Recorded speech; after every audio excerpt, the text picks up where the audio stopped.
A note on the adventures of Robin Hood.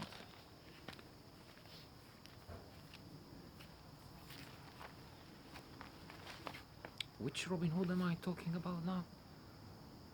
Kevin Costner? Oh no, the Aaron Flynn one. I'm joking, of course, but trying to make a point that indeed this story has been told and then retold, and there are adaptations, and there will be more in 3D probably, because this is one of the classic attractive stories of Robin Hood, the rebel. There's so many rebels in today's world, or people who think of themselves as rebels from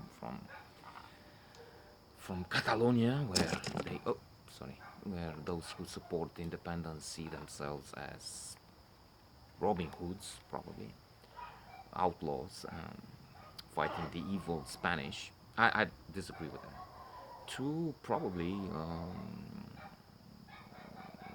the Orange Man in the White House, who spoke throughout his campaign about draining the swamp.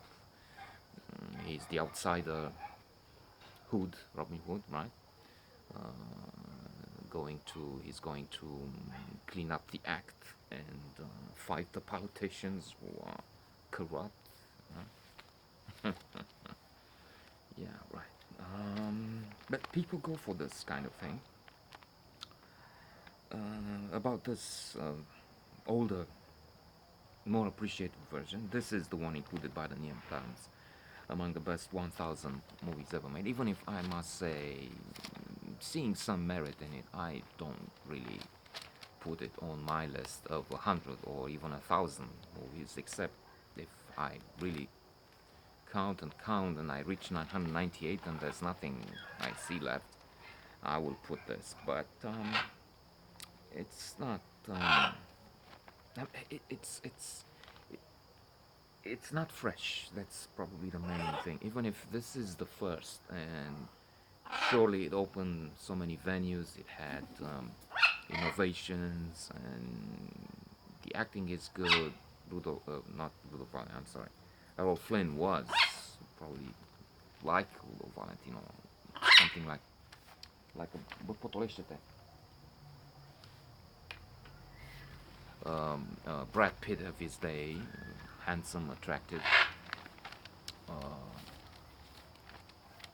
creative, intrepid. Even if I see all that, I've been through this story so many times, and that's part of the problem.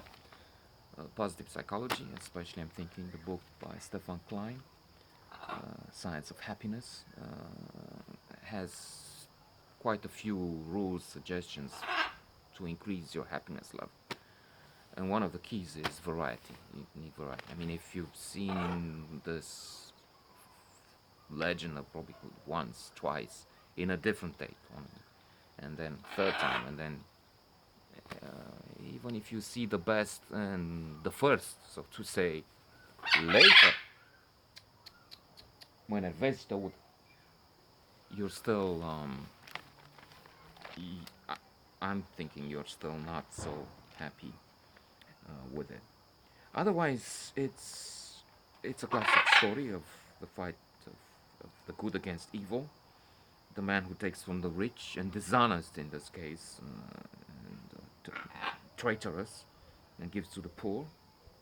There's the rebel guerrilla army. Today, alas, they go so much for Che Guevara and his face on the t-shirts.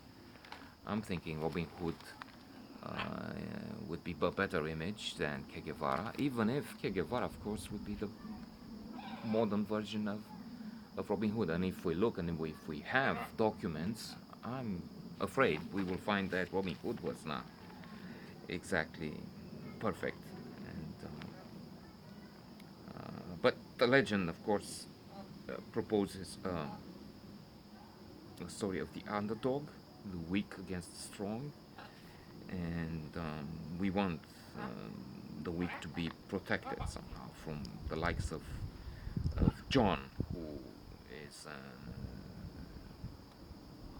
a traitor. He gets to the throne by hook and crook. Um, so I mentioned Errol Flynn. There's Olivia de Havilland, a nice name.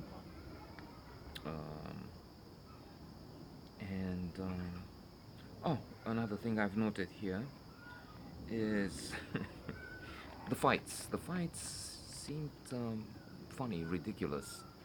Now they increase the speeds. Surely they didn't have the possibility to use stunts and especially special effects. The special effects of today, which create the impression that a man becomes Superman and then he flies through the skies and so on. Never mind fights. Tom Cruise in Mission Impossible and 007, James Bond, and so on. They can fight an army single handed. They can fight tens of people. Karate and black arts and whatnot. And gadgets and so on. But probably the idea is to increase the speed of the battle for the audience to be overwhelmed, enchanted, and not see the elements which would betray the fact that they're not really killing each other. So, a film with some merit, but well, not among my favorites.